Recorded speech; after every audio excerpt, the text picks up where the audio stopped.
Okay, good. It's working. Yeah, so thermochemistry. We need some thermochemistry in here. My hands are freezing. And so this is, again, a study of the heat produced or required by chemical reactions and phase changes. So it's not just the heat of reaction and so on. Phase changes we can write as a reaction by just changing the phase of the material.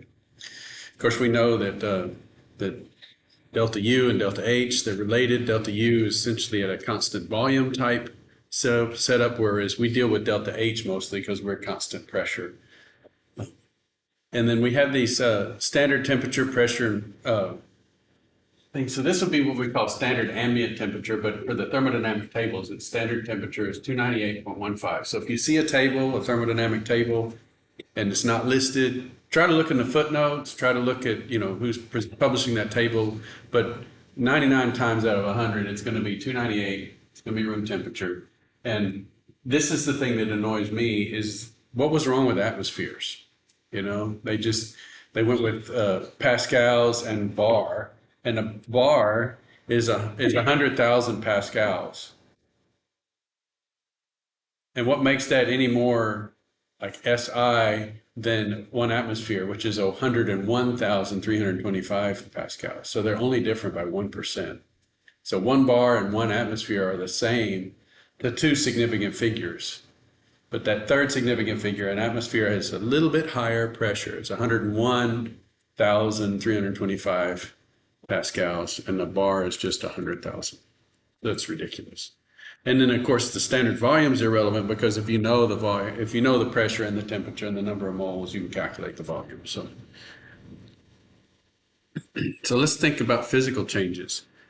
So we have these different terms: boiling and condensation, or vaporization. And here we're writing it as a reaction, but if you just look, it's water on both sides. All we're doing is changing the phase. But that takes energy, right? And so what are we doing? We're populating those energy levels in the gas phase, and we're increasing the entropy, and we're breaking those intermolecular attractions. So the heat of vaporization, 40 kilojoules for a mole of water. That is actually huge. You don't really think about it, but let's see. Steel and aluminum and copper and those kinds of things. No, never mind. I was thinking about heat capacity. But heat capacity is also very large for water, but we'll talk about that later. And then fusion. I never understood the word fusion and how it's been used historically. It drives me crazy because in nuclear fusion, you're combining things, okay? If you have a fusion, like a salt fusion or whatever, you're melting it. And so it's just strange. So this is an old use of fusion. The delta H of fusion is melting and freezing, okay? And so that's just, it has nothing to do with nuclear fusion. It has nothing to do with combining anything. You're creating a liquid from a solid, so melting and freezing. So this would be the delta H of fusion when you're melting water, 6 kilojoules, much smaller than boiling and condensation. And we can understand that because if we're boiling something, we're taking the liquid and breaking all the intermolecular attractions. And water is really unique because it has all those hydrogen bonds. So if you look at all of the other, and we'll get to this when we get to the Hansen solubility parameters, where we really look at the intermolecular attractions. But water is only 18 grams per mole. It should not have a boiling point of 100 C.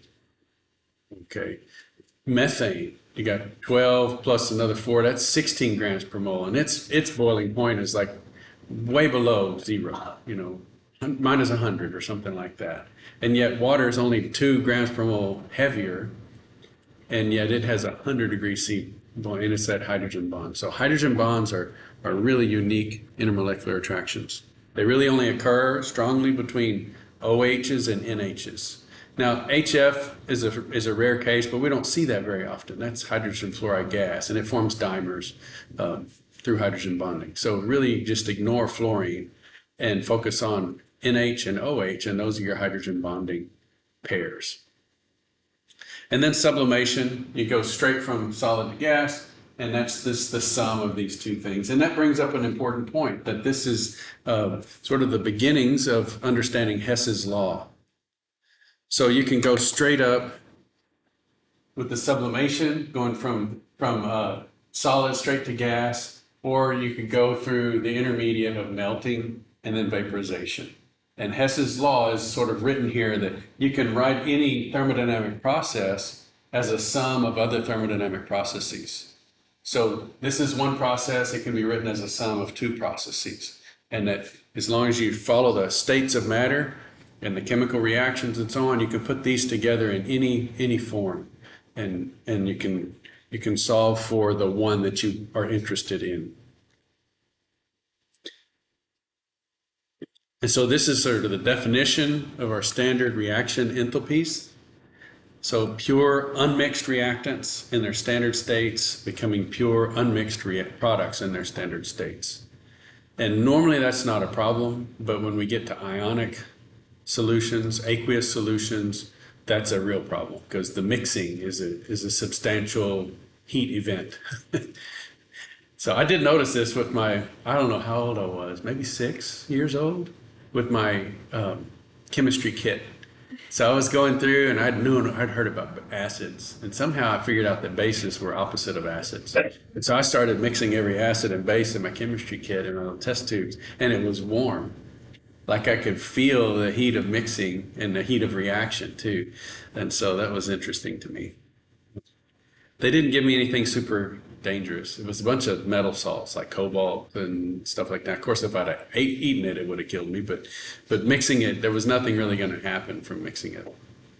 I got much more interesting mixtures out of my dad's cologne cabinet. He had a lot of stuff that I would mix together, and lighter fluid and all kinds of things. And I would go, they had a big ant bed out front, and I would always pour it on the ant bed. Don't tell the environmentalists. But anyway, that's what I would do, make potions. Way before Harry Potter.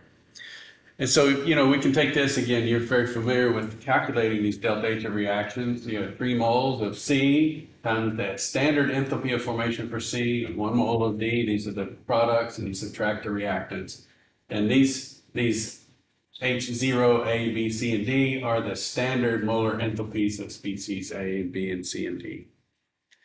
Okay. And so this Hess's law, this may be what we want here. Oh, I can't use my pen. This may be what we want right here, okay, the delta H of reaction. And so with Hess's law, we don't know this one, but we can go around. We can go up to the standard elements, and then we can come down to the products and then take the difference of those two legs. The products minus the reactants, and the difference will be the delta H of formation. The conventional gas system did.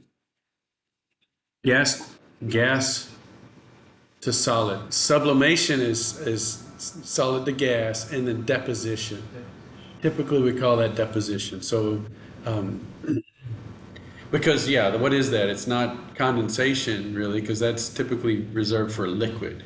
Yeah, and so it'd be deposition. We have that chemical vapor deposition. Like if you're trying to coat something, you can pull a vacuum on it, and then put in a volatile chemical source. And then if your surface is clean, it'll naturally deposit. If you cool your surface down, it'll favorably, it'll like enhance the deposition.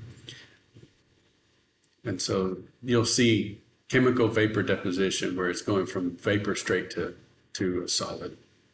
Good question. And so here's an example of making ammonia. And I think it's a little strange example, but I'll show you why in a second. So here we have ammonia gas, NH3, and here we have the components of it, the elements in their standard states. We have nitrogen gas and hydrogen gas. And we're making, notice this too, this is where we're kind of breaking our rule for balancing a chemical equation, because what we're doing is we're forming 1 mole of the product. And so if we're going to form 1 mole of the product, we need half a mole of N2 and 3/2 of a mole of H2. The half kind of breaks that 2 in half, right? So we're saying take the H2, break it in half. I got 1 H atom and I need 3 of those. And take the N2, break it in half, and I need 1 of those. So we have 1/2 of a mole of nitrogen, 3/2 of a mole of hydrogen, and that will make 1 mole of ammonia. Now, if we don't know that this right here, we could get it if we had a table with all of these values. Now, that's where I think this is kind of a silly example. It comes from the book. I didn't make it. But because it looks to me like we have this one we would have in a table. We would have the production of like nitrogen atoms from nitrogen molecule and hydrogen atoms from hydrogen molecule. And so we could find that value in a table. But it's probably unlikely that we would find these individual ones here in the table. Like the formation of just NH. That's kind of hard to form in the lab, just an NH molecule. Or an NH2 molecule with no third thing on it. And then finally the NH3. But in theory, if we had all of these numbers in tables, we could find them, add them all up, you get the positive one there and the negative and negative and negative, and you end up with the NH3. And the difference is your delta H of reaction. So it's just a way to kind of go around the horn. It's just a picture of Hess's law in action. We don't know this step here. And so we go through many, many steps that we do know, and then we can get this difference, the one that we don't know. So that's Hess's law. Also, another thing too is that elements in their standard states for enthalpy of formation have been defined as zero. So circle that zero and say, by definition. If I had my pen, I would do that. So by definition, elements in their standard state are the 0 point. That's different than what we did for entropy. What's the reference state for entropy? This was 2 lectures ago. If we're going to make tables of things, we need a reference state, because everything in the table is going to be relative to 0. It could be less than 0 or greater than 0, but you got to decide where 0 is in your energies or entropies or whatever table you're making.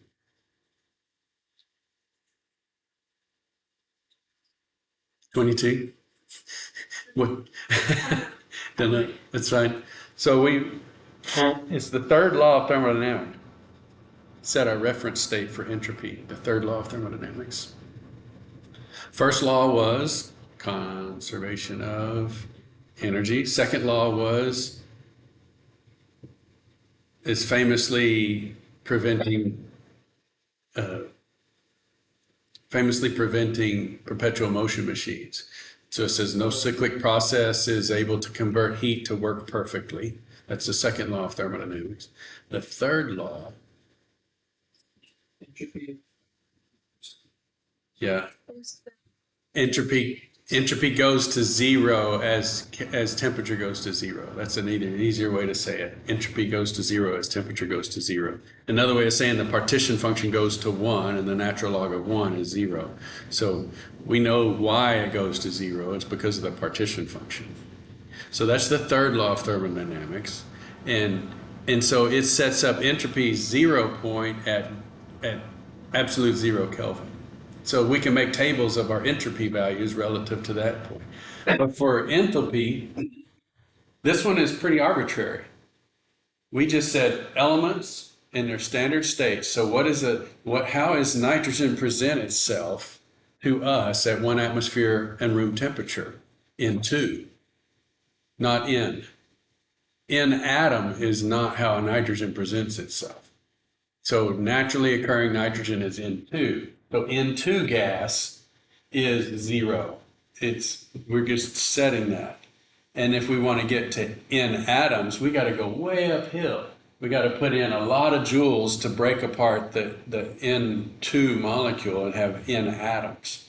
So relative to 0, N atoms are way uphill and require a lot of energy. And then they have a lot of energy to give when they react with things. Okay. Same with hydrogen. Hydrogen H2, yes, it's also 0, enthalpy of formation. So we're saying essentially this is how nature arrives at our doorstep, and it costs us nothing to use the elements in their standard states. If we want to make some other chemical, it's going to cost or give energy. So if we make ammonia, we get energy out of it. So we can take nitrogen gas and hydrogen gas and combine them and spontaneously make ammonia, and it's exothermic. We get heat out of that. So that's our 0 point. So this is the standard enthalpy, and now we can make tables. So the standard enthalpy of formation of a substance is the formation of the compound from its elements in their reference states. So every compound now can be made from its elements, and ammonia would be shown here. This would be the enthalpy of formation for ammonia. Why is that? Well, because ammonia is made from its elements, and this is the amount of energy it produces. It's exothermic to make ammonia. So we would write this down, 45.9 kilojoules in a table next to ammonia gas. So ammonia can be put in the table now relative to the elements, because the elements are at 0. So we can make a table with ammonia. We can make a table with every compound now being made from its standard elements, and that's what we get. This is our reference point. Delta H of formation is 0 for elements in their reference states. And so if you're looking at a table and you're trying to find oxygen in there, O2, you're probably not going to find it. Now, if it has an entropy column, you'll have a number for the entropy, but you'll have 0 for Gibbs free energy of formation and for enthalpy of formation.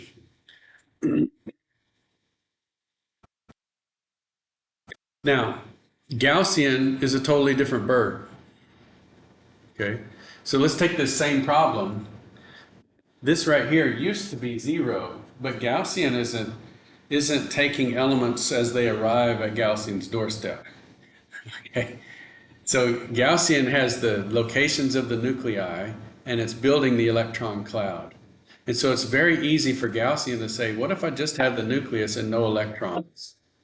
So nuclei and electrons are separated to infinity, and now if I make even a hydrogen atom, I bring one proton and an electron together, if I set 0 up here where the electrons and the nuclei are completely separated, and I set that to 0, then every possible atom and compound I can make is negative. So that's why when you do a Gaussian calculation, the energy is so negative. It's like negative 1,000 something.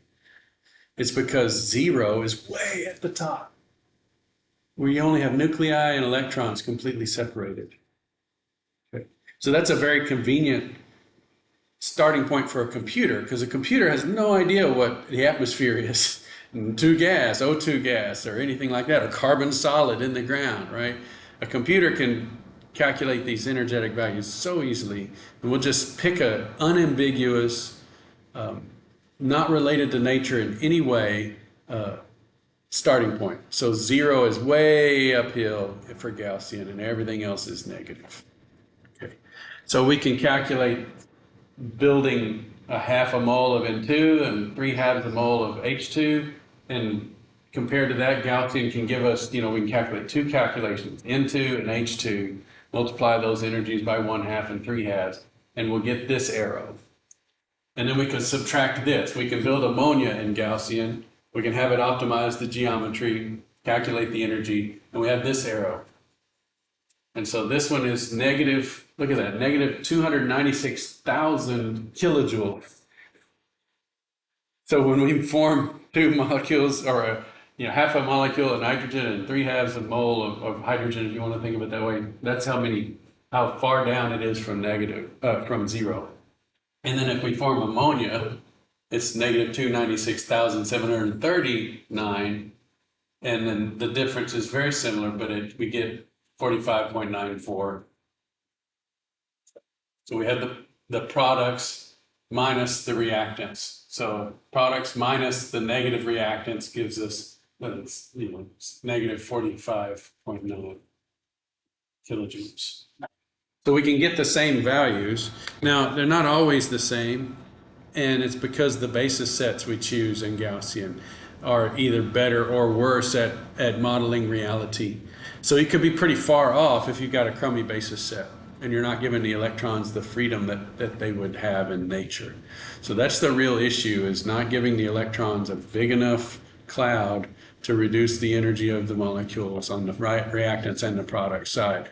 But notice it is a difference. So a lot of times the errors in the reactants and the errors in the products cancel each other out. So Gaussian does pretty well in terms of thermochemistry.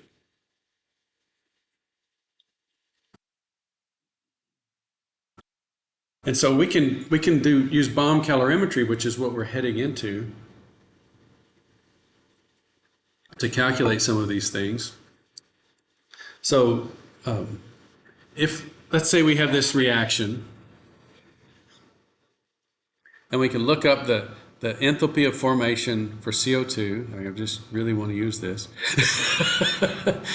But the one thing we don't know is the enthalpy of formation of this hexane. So it's a new compound. So this is a combustion reaction. It's products minus reactants. So we have the product here, delta H of formation of CO2, taken from the table, multiplied by 12 moles. Water's enthalpy of formation multiplied by 14 moles. Okay, but subtracting this 2 moles of hexane here, and then this is going to be 0 because it's oxygen, but we'll still put it in here, minus 19 moles times 0.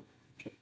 We can look up the water in a table, we can look up CO2 in a table, but this is what we don't know. We want to know the combustion enthalpy of hexane, but we can measure the heat of reaction. So if we put hexane in our little bomb, stuff it with oxygen, excess oxygen, okay, seal it up, put it down in water, okay, and we have connected to that hexane a little wire that's going to get hot and cause it to react. We got to get it over the activation energy and it'll react with the oxygen. When it burns inside this bomb, the reason they call it a bomb is it's supposed to hold on to the pressure. Okay, so it's a really thick stainless steel thing, vessel. We put the fuel in there, seal it up. We put the fuel in, we wire the little wire the bomb, stick the lid in, seal it up, okay, stuff it full of oxygen, close the lid, and set it down in a little bath of water, okay? And then we put the electrodes in it, we start the stir stick, and it's going, and then we have a temperature probe in there. That's a really high sensitivity temperature probe. And then we hit ignite, and it burns inside there, and it's sad. You don't hear anything, you don't see anything, but the temperature starts creeping up. All right, so we measure that temperature, we figure out, okay, how much heat came from the hexane, and that's this enthalpy of combustion. So we've got one equation and one unknown. So we've got the heat of reaction here that we measure with the bomb calorimeter. We look up CO2 in the table, we look up the water in the table, oxygen is 0, and this is the only unknown. And so this is how we can fill out our thermodynamic tables, by measuring the combustion of substances and so on, using things like bomb calorimetry. So that's what we're going to do. Now we're going to build up to it. So this week we're going to get to learn how, or next Monday, we're going to learn how to take measurements with the calorimeter. We're going to do a really simple experiment of hot and cold water so we get familiar with how to measure the temperature change and so on. So we're going to practice with analyzing the data, and it sounds very simple, but this is accounting. You're keeping track of all your joules. And so when you pour hot water and cold water, you're going to have to figure out what's actually happening and how to describe that numerically. There's a video on Blackboard already that talks about how to measure the thermogram and how to do the calculations. And so pay attention to that one. You may want to watch it before Monday. Okay, so after we measure these kinds of things, we can come up with this table of delta H of formation values. Okay. Notice it doesn't all have to be related to combustion, but if we have a fuel like a hexane, we can use the enthalpy of combustion, a specific reaction, to get the enthalpy of formation for hexane. Now that we have the delta H reaction for hexane, we can use other delta H of formation reactions to make any other kind of reaction. It doesn't have to be combustion.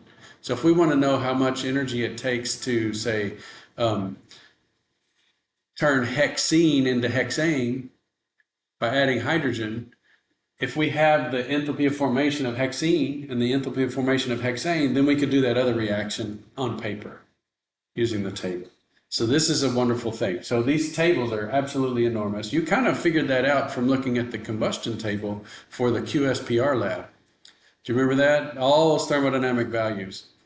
Sort of the unsung heroes of chemistry are the people who do these reactions on every kind of compound and make these tables. So those CRC values, I mean, these things go back, to the 1800s. As long as we've had the ability to measure temperature changes in water, we've been able to do these kinds of reactions. So that's where we get these hundreds and hundreds of, probably thousands of substances. You say, well, that's still tedious to look it up in tables. You're right, and they have software that does it. So you can buy software that has all these tables in it, and you can model any reaction that you want to model in the software. I had a research grant in 2014 to look for azeotropic values for solvent blends and so on. And that software used that had all of these values in it was $13,000. Yeah. So I had to put that in my budget, to get the grant. I was like, so I'm going to buy this software and we're going to use it on this project and so on. That was the most expensive software I had ever bought. Now, Gaussian, if you're a company, not a university, Gaussian years ago was like $40,000. So you guys have it because you're with the universities. So since I have it like down when I graduate, is it just gonna like disappear or? No, technically you're supposed to delete it. Yeah, because it's a software for use for students. Yeah. So I can't say anything. I'm on video. But I'm not going to chase you down. But yeah, it's a site license for the students here while we're at university. And you can, it is a lot less expensive to get what they call the binaries. So the software that I was talking about costing $40,000 or $50,000 was for the source code. So if you're a company and you want to buy the source code and you want to add features to Gaussian, they really charge you big time. Part of because they want to, they don't want you to buy a cheap version of their source code, change it a little bit, and then start selling a new product to compete against them. And that happened to Gaussian. So they've got several lawsuits that they filed against former associates that repurposed their code and have been competing against them. So it's kind of an ugly area. So here's all of the different ones. Now, one thing I would say, I don't have a lot of times people will see the liquid water number and they'll have gas water in the reaction and they'll get that mixed up. So you got to pay very careful attention to the state of matter in these tables. Now, what's interesting about some of these is look up there at hydrazine, NO2, N2O4, they're positive. What does that tell you about those values compared to the elements in their standard state? Because these are the formation enthalpies that came from the elements in their standard state making these compounds.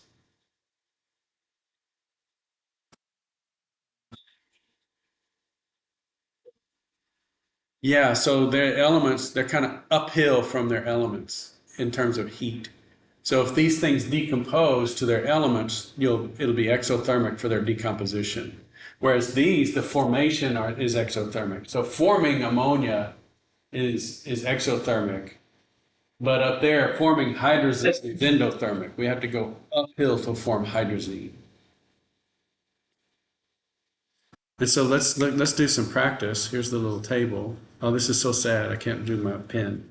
Okay, so let's take hydrazine. This was one of the early rocket fuels, and it's still used on some short-range, high-speed rockets.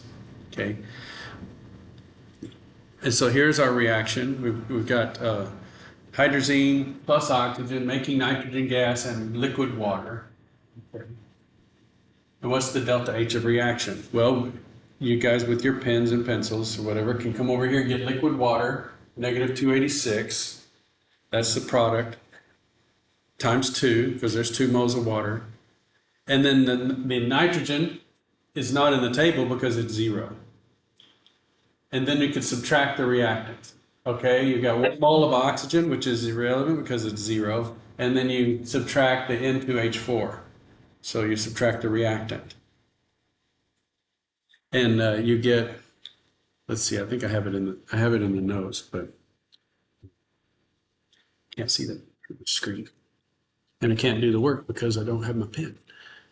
Okay, so here it is. The hydrazine and oxygen, it's negative 622 kilojoules. So you can use that to check your work later if you want to do it. Negative 622. And the thing is, that's kind of a pain because we have a gaseous oxidant. Hydrazine's a liquid, but we got to stuff gaseous oxygen in there.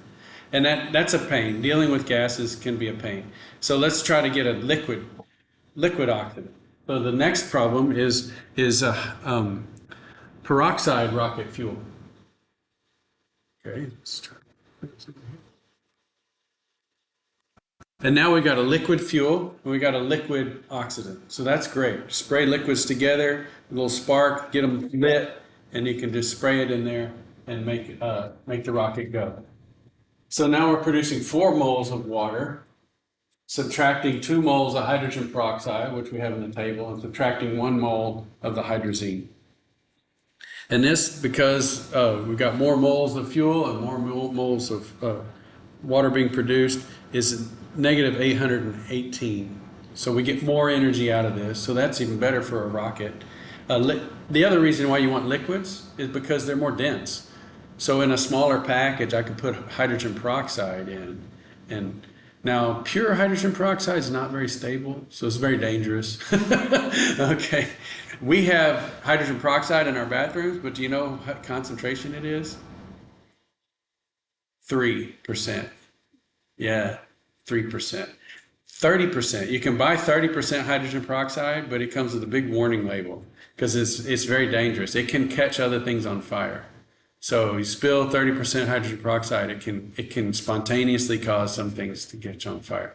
It's not it doesn't happen frequently because it's 70% water, and it's hard to catch something on fire when there's 70% water around. But still, it's a very strong oxidant. It will destroy things. Okay, you do not want to put 30% hydrogen peroxide on your skin. It will oxidize the protein layer of your skin and create a big old ulcer. Like it'll destroy your skin. 3% is doing the same thing, but very slowly. Okay. So a lot of people, my friend, he thought, well, hydrogen peroxide will kill like foot fungus and stuff. So he would soak his feet in hydrogen peroxide. Not a good idea. Yes, it kills the foot fungus, but it also destroys your skin layers. And so it's creating a weakened skin. So, knowing enough, that's knowing enough to be dangerous, right?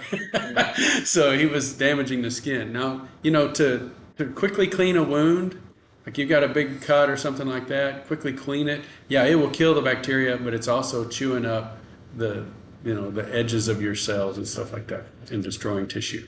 So you want to be careful with it. Okay, what about space, right? It'd be nice if we could go to space without having to carry an oxidant with us. Like, let's just do no oxidant.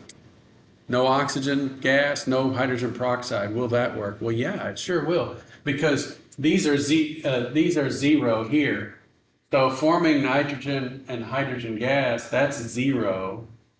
And so that's products minus reactant, and our reactant is positive. So when you subtract the reactant, we're getting negative. Now, it doesn't give us as much energy. It's only 50 kilojoules. So, but the nice thing is it's a useful propellant by itself. And so our positioning rockets on little space capsules and satellites and things just have a bottle of hydrazine, and they spray that hydrazine out, and they have a little hot wire, and it sparks and makes nitrogen and hydrogen, and that gives you a push. So little things like that are spraying out are hydrazine boosters, and they can position the satellites and position the vehicles when they're coming into dock at the space station. They got to be precise so they can hit the right target and latch on. Those tiny little adjustments are with hydrazine boosters. So whenever your friends say, man, PChem is tough. You say, well, yeah, it is rocket science. Right? Most people say, well, it's not rocket science. You can say, it is rocket science, and it's pretty easy. It's just products minus reactants. Now, getting it into the shape, making this nice little booster shape, why is it a parabola? Well, remember, parabolas have a focal point. Right? They turn a spherical force into a linear force. And that's the force down, and this is the force up. And so that's all you've got to do is put it in the correct parabola. And then you get a rocket. That's it.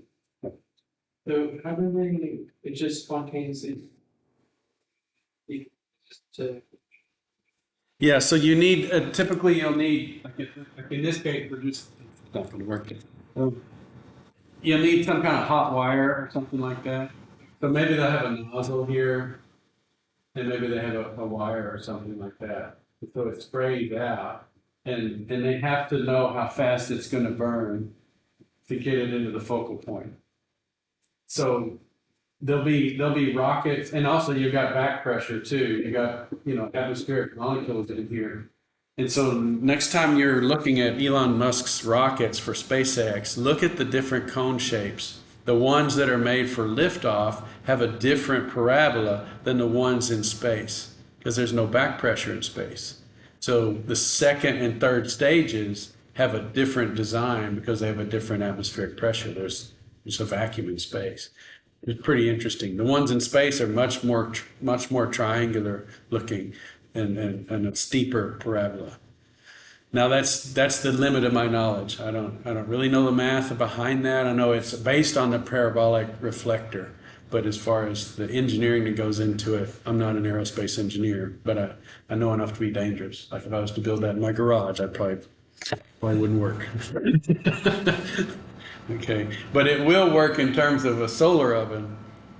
My son's physics teacher didn't believe that he really did the experiment because he built a solar oven and said, you need to put a parabolic reflector on the back side of that. And I said, and you need to seal it up with saran wrap. To act like a greenhouse gas. So all the air in there got really hot and wasn't allowed to escape with its energy. And their temperature profile was like super steep. And the teacher thought he faked the data. So he's like, no, here's my pictures. And so she was looking at it, I was like, oh, okay. She was a good teacher, yeah. But anyway, she was like, you and your partner are making this up. Because everybody else's was this hot and his was like many times hotter. So proud dad. It's really great. Okay, we could do the same thing with Gibbs energy. Same definition. Delta G of formation for elements in the reference dates is 0. So again, we could look this up, and now this is very nice because it's not just related to heat, it's related to spontaneity. So you can see if this reaction is going to proceed without external input. So we have this wonderful table. We have the entropy here that we talked about before. And notice that elements, here's oxygen, gas, room temperature, 1 atmosphere. It has a 205 entropy. But then we get to the Gibbs energy and the delta H, and those are 0. So this is nice. In the table, they give us zeros for those. Sometimes it's not even there, or sometimes that row is not given, which would not really allow you to calculate the entropy. Okay, it's just a sampling. Here's the two rows I was talking about that catch people. So if you're going to make a mistake, even when you know what you're doing, you can still make this mistake and use the gas when you want a liquid, or use the liquid when you want a gas. And that's super common.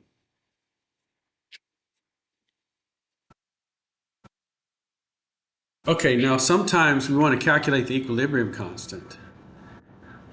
And this is when your calculator can give you some errors, okay? So I've put this in the notes in a couple of different places. And let's take this oxidation of aluminum. Look at the Gibbs energy, it's huge. It's 1,500 kilojoules. Sometimes it's like, 1,600 joules, so it's 1.6 kilojoules, but this is 1,600 kilojoules. And the K is delta G over RT.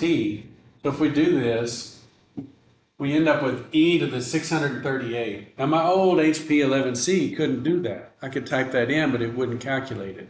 Now it will. Now many calculators will. But sometimes you get a number that's so big in terms of delta G, okay, that you get e to some number that your calculator can't calculate. Okay. So have I done this for you already? Like showing the e to 10 base? It might have been in that video that messed up on us. So you may have seen it on the video. But anyway, I'll do it again. When your calculator gives an error, and if we want to write the equilibrium constant in terms of powers of 10 instead of powers of e, then this is how we do that. So we set this up. If I want to know what the power of 10 is, and I'm given the e to the y power, well, we can take the natural log of both sides, okay? And so the natural log of 10 to the x is x times the natural log of 10. And so x is just y over 2.303. And so we can come down here and we can take this 638, which is y, and we could say 10 to the 638 divided by 2.303. And that gives us 10 to the 277. So that's a way to write out our equilibrium constants in the powers of 10 like we're used to. Now we don't get the front number, we just get the order of magnitude, but it's still a good thing. That's the sort of the equilibrium constant for ammonium oxide in the presence of aluminum and oxygen. So 10 to the 277. Now that makes me a little nervous because I've got things that are made out of aluminum all over me, you know, my keys and other kinds of things. And that's a lot of energy. That's way more energy than is coming out of the combustion of hexane or the combustion of, you know, I mean, hexane, that's dangerous stuff. Propane, very dangerous stuff in terms of its combustion and being here. This has given me something way greater than that. And so this is an important lesson for thermodynamics, is that this tells you the energy but doesn't tell you the kinetics. So kinetics and energy are totally different things. This is how much energy is released when aluminum oxide is made, but it doesn't tell you how fast it's made. That's kinetics, okay? And for a solid to burn, this is aluminum solid. That's how nature presents aluminum to us, okay? Aluminum solid, one atmosphere room temperature, and it can react with oxygen and give off a lot of energy and produce aluminum oxide. But solids produce an oxide layer that stops the reaction. So that's why this is a slow reaction. The very first oxidation is incredibly fast, but as soon as an oxide layer forms on aluminum, it stops because the oxygen can't get to the fresh metal. Okay. As soon as you scrape an aluminum oxide, you can't see it happen, but it's oxidizing right behind the scraper. So that's, yeah. So with the is like actual like heat let's give them. Mm-hmm. So what is Gibbs? Like how does that differ from It's energy plus the I call it the entropy tax. So some of that energy has gone into or come out of the entropy. Yeah. And so it just has that extra added piece of entropy in there. So it's the delta H minus T delta S. And so if S is positive, then we get a little bit extra energy by getting more entropy in the products. So it gives a little bit more energy, and but most of the time we're just harvesting the heat. Yeah. Yeah. So would the Gibbs energy be more like a realistic way to measure it? No, the heat is the enthalpy, but it would be a more realistic way of measuring the energy difference. Yeah, yeah. So not everything is going into heat. Some of that is going into or coming out of the entropy. Yeah. Now, further information, we did the group. I know we're out of time, but let's just quickly run through this. Thermochemical groups, group additivity. So we did delta H of formations, and we can get that information from bomb calorimetry or other kinds of reactions. We can also try to break it down into the pieces. So this is saying how much energy is associated with a carbon bonded to 4 carbons. Like we could look at all kinds of compounds and we could say, whenever we have this kind of carbon, we get this amount of energy. And whenever we have a carbon that has got 2 hydrogens and 2 oxygens on it, we have this kind of energy, and we can add all of those up to get our overall amount. Now this is good because we only have so many situations here, but we have an infinite number of compounds. So this prevents us from having to go and do experiments on every known compound. If we could get a good group additivity table, then we can make any compound. Okay, so this is a way to do it. You just add up the types of groups you have and you get the overall entropy. We did this in the QSPR lab.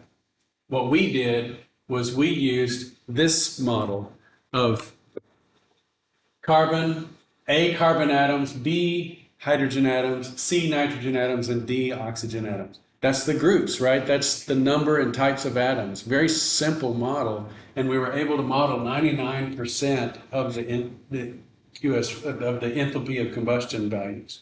So this is a very simple group additivity method, but the groups are just the type of atom and the number of those. Okay. Now there's some sloth here. I mean, one of the questions probably in the discussion section was, why does it not get, the difference between ethanol and dimethyl ether? Is because they have the same molecular formula, but ether has 2 carbon oxygen bonds. Ethanol only has 1. Ether has no oxygen hydrogen bonds. Ethanol has 1. So we're not getting the bond energies. We're just getting the overall value for the molecule. And that's why down here you see this wide swath here. Those compounds, are given the same, calculated as the same QSPR value, but they have different literature values. And so the spread is on this axis, where the literature values can tell the difference between ethanol and dimethyl ether, but our model can't, because our model just says there's 2 carbons, there's 6 hydrogens, and only 1 oxygen. But what this can tell you is that looking at our formula, the A value is 426 kilojoules for every atom of carbon, 88 for every atom of hydrogen. So which is giving you more energy? The carbon. So high carbon fuels are better than low carbon fuels. What does oxygen do? It takes away 163 kilojoules for every atom of oxygen. So why are we putting ethanol in our gas tanks? Because of the farm lobby. Corn growers want to make ethanol from corn.